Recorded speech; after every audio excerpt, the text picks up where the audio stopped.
The next tool I want to show you is NetTools. And NetTools is a little bit of an older tool, and in fact I've used it for several years. It is actually still a pretty cool tool to use though, especially if you're doing network scanning, fingerprinting, and enumeration.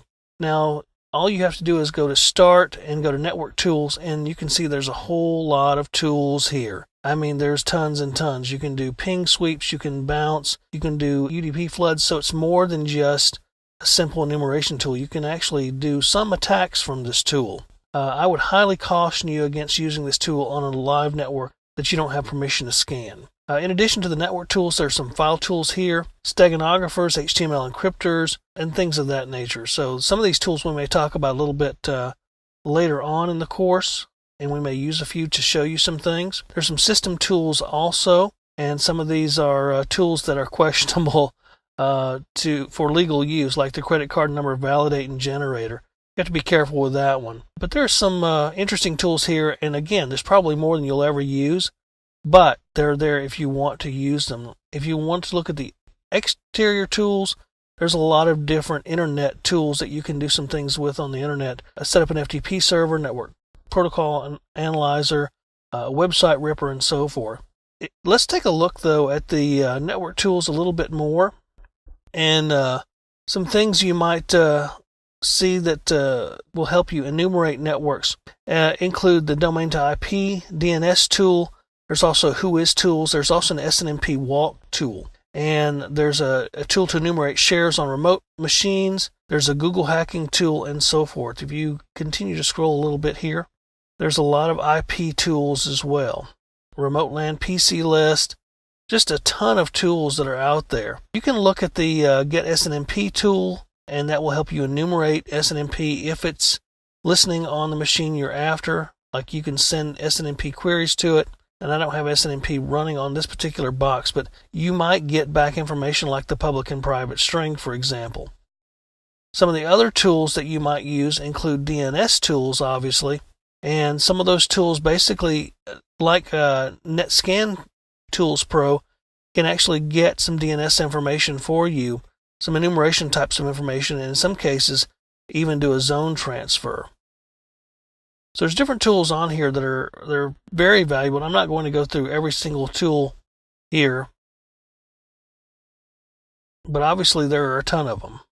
You have anonymous emailers, remote desktop scanners, and so forth. So that is NetTools 5. And what I want to show you next is Wireshark, and show you how Wireshark can be used to help you enumerate a network. This next tool should look very familiar to you. It's Wireshark, and what I want to do is show you how Wireshark can be used to enumerate your network. Now, it's a sniffer, and basically that means it collects packets that are out there in the network. And just by sitting and listening to a network, you can actually get a lot of information about it. So I'm actually going to start a live capture here, and let's see, we can see what we pick up. Right now we're not getting anything. So what I might do is switch. There we go. We're starting to get some things now. What I might do is switch and create some traffic here in a moment if we don't get a lot of things. So just check out some of the things we're seeing here. First of all, we're seeing NetBIOS name service. So that tells us there's a Windows box on the network somewhere. And it's probably using port 135, 139, 445, or some other Windows specific port. And we see the name in there somewhere, VTC XP1. So we know we've got a Windows box named VTC XP1, and by the name, which obviously gives some information away, we see that it's probably an XP box. So we're getting some other information out there too, and this is just traffic basically coming from noisy boxes. Windows, particularly Windows XP, can be noisy. We see some pings going on here, or ICMP packets going on here, and we can drill down to these and see what's in there if we like, but we probably won't see very much.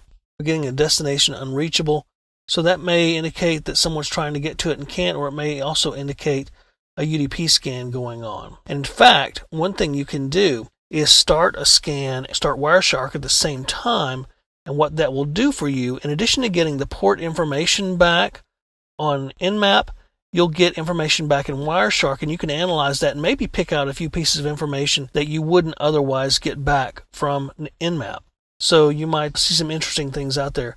This also may tell you whether or not, even when you scan a computer to see if a service is running, sometimes those services can be hidden or stealthy or may not show up in a scan.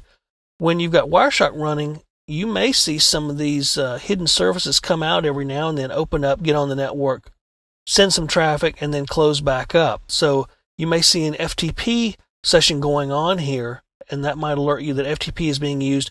Then you might try to sniff it to see if you can get passwords and usernames, since FTP is basically a clear text protocol. We also see some DHCP traffic going on there, and that could be useful intercepting that traffic so you could try to later join a computer to the network once you know the available IP addresses that are out there and IP address space and so forth. So you can actually get some pretty decent information out of Wireshark if you just sit and listen for a while. And a lot of hackers will do just that. They'll turn Wireshark on for a little while and just listen and not do anything. In some cases, they'll create traffic on the wire using scanning techniques. So that's Wireshark and how you can use it for network enumeration.